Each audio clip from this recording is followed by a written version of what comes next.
Once upon a time, there was a very rich man who lived in a big city. He had many domestic workers. There were cooks, gatemen, cleaners, drivers, and messengers. He hired them double. All of them began work at the same week. The house was always busy, but everything ran smoothly. The man lived with his wife.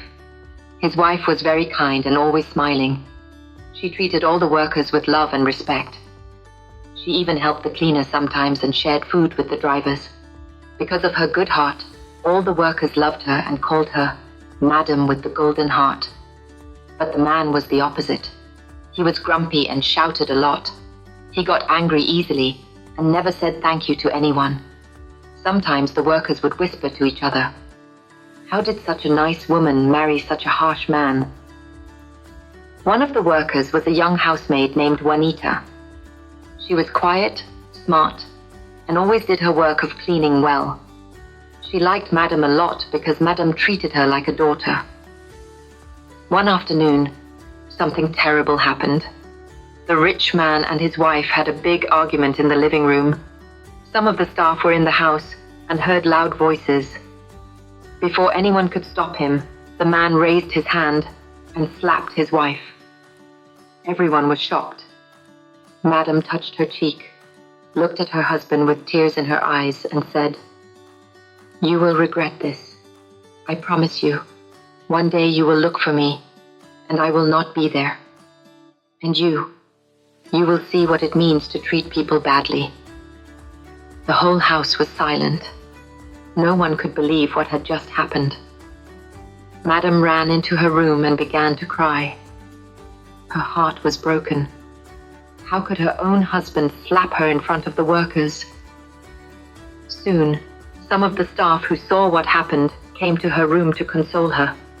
The other cleaner, the drivers, and one of the cooks were there. They sat close to her and wiped her tears. "Madam, please be strong," said the other cleaner. "This is too much," shouted the driver. "You should report him to the Women Welfare Department or even pack your things and leave." "Yes," said one of the cooks. "If you keep quiet now, he will do worse next time." Madam nodded slowly, but didn't say a word. Her eyes were red from crying. Just then, Juanita, the young cleaner, knocked gently and came in. She looked worried and sad. "Madam, please forgive Oga," she said quietly. "Marriage is for better or for worse. Maybe he was just angry. Please don't let this scatter your home." Madam stood up sharply, her eyes full of fire. "Juanita, get out of my presence," she shouted. "How dare you tell me to forgive a man who slapped me in front of everyone? You think this is a small matter?" Juanita's eyes widened in fear. "I'm sorry, madam," she said softly and walked out with her head down. Juanita went straight to the sitting room where the man was watching the news on TV. She stood beside him and spoke in a small voice. "Oga, please, I know I'm just a maid, but Madame is really hurt. Please go and say sorry to her. Even if you were angry, hitting her like that was wrong." The man turned to look at Juanita, his face full of anger. "So, now you are the one teaching me how to run my home, right?" he barked. "For this nonsense, only half of your salary will be paid this month. Get out before I sack you." Juanita's mouth opened in shock. She wanted to cry, but she just nodded and walked away quietly. Later that night, the house was very quiet. No one laughed. No one even ate dinner. Everyone was worried, especially Juanita. She lay on her bed, staring at the ceiling, thinking about what her boss said about her salary. 1 month after the terrible day when Madame was slapped, things in the house had changed. Madame no longer smiled. She stopped talking to her husband and avoided him every day. Oga, too, stayed cold and silent. The house felt heavy, like a dark cloud was hanging over it. One afternoon, Madame called the older driver into her room. "I want to make you an offer," she said, looking him in the eye. I'm tired of this marriage. I want it to end, but not in the usual way." The driver blinked, confused. "Madam, what do you mean?" She leaned closer and whispered something into his ear.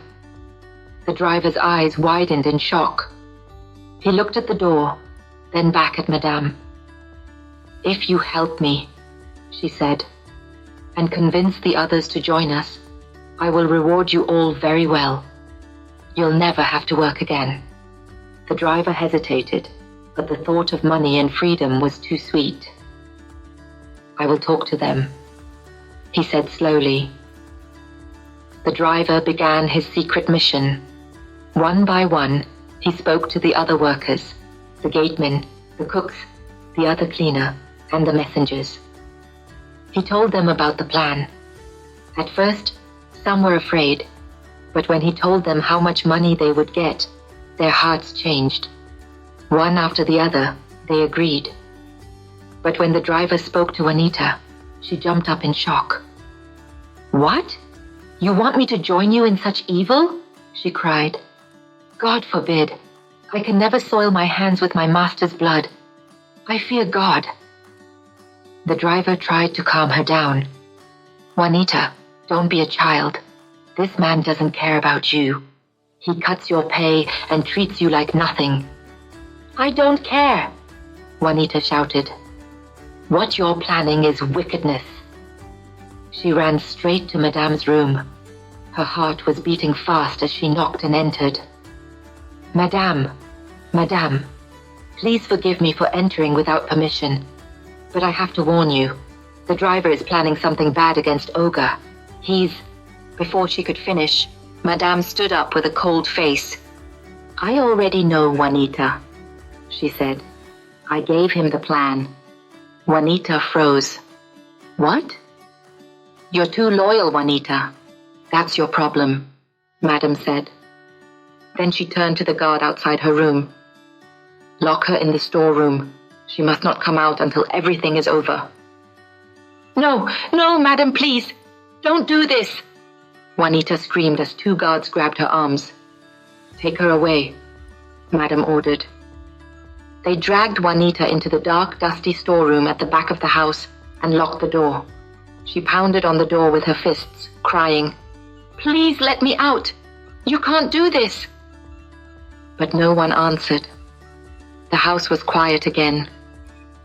After Juanita was locked in the dark storeroom, Madame gathered all the workers late that afternoon. They stood quietly in the backyard, their eyes filled with fear and curiosity. "This is the moment we talked about," Madame said in a low voice. "Everything must be done neatly. No mistakes." She looked at the cook and brought out a small white bottle from her handbag. She handed it over carefully. "Put just a little in his evening meal. It will do the rest," she whispered. The cook looked at the bottle with trembling hands. "Are you sure about this, Madame?" "Do your part," Madame said coldly. "Leave the rest to me." As the workers returned to their duties, Juanita sat in the dark, dusty storeroom, praying and crying. Her hands were tied behind her, and her mouth was dry. She tried shouting again, but no one came. Her heart was heavy. She feared something terrible was about to happen. That evening, the dining table was set. Madame sat beside her husband, wearing a gentle smile. For the first time in weeks, she acted kind. "I made your favorite tonight," she said sweetly. The man looked surprised.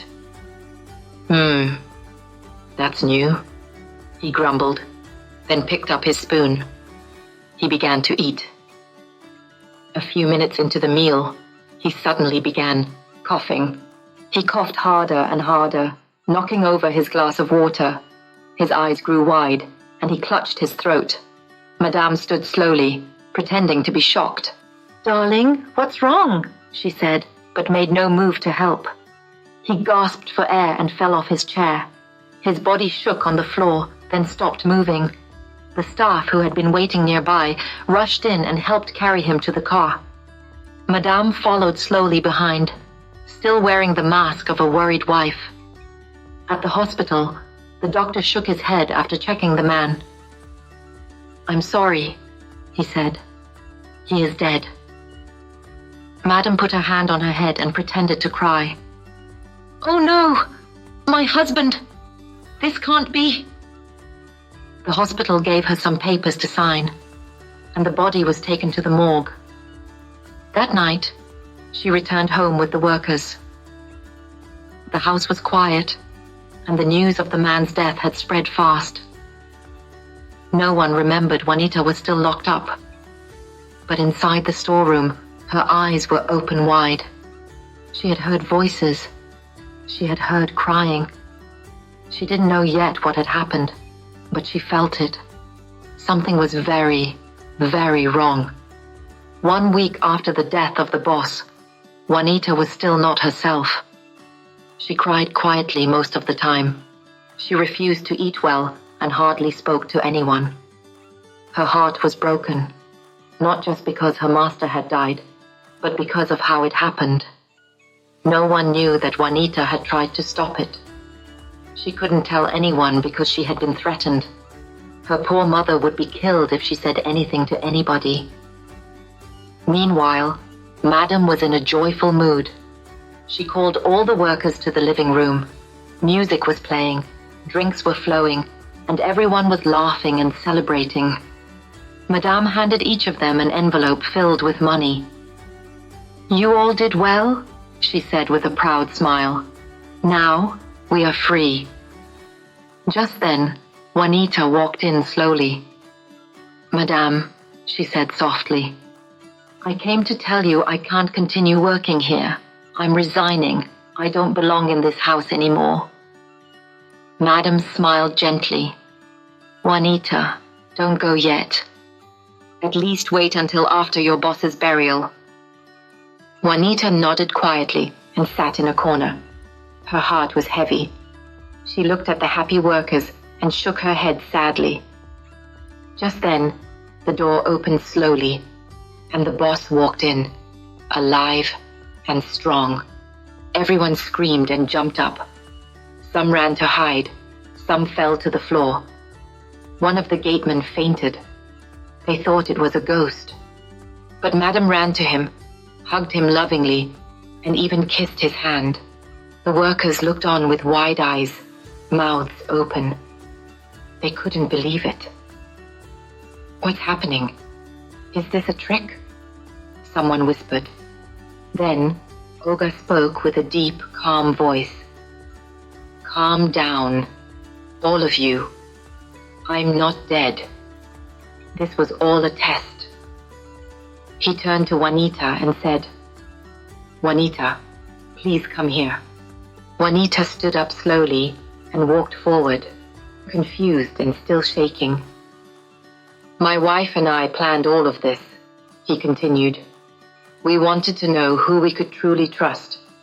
All our children are abroad and have no interest in our businesses. We needed someone honest to adopt and hand over everything to." Madame smiled at Juanita. "And you, my dear, were the only one who passed the test." The room was silent. The workers' faces turned pale. One by one, they dropped their envelopes and walked away in shame. "You all failed," Madame said. "You could have stopped me in planning evil, but you helped me instead. Everything was just an act. The slap, the malice, the poison, the death. Everything was scripted and acted." Juanita was praised for her honesty and fear of God. Olga and his wife adopted her as their daughter. They sent her for professional training, and within 6 months, Juanita became the CEO of all their companies. She was smart, fair, and kind, just like Madame. The company grew bigger and better under her leadership. There are lessons to be learned. Honesty will always be rewarded in the end. Never join others to do evil, even if they promise you riches. God sees everything, even what is done in secret, Loyalty and truthfulness can take you to places beyond your dreams. Be careful how you treat people. The one you look down on today may become your leader tomorrow.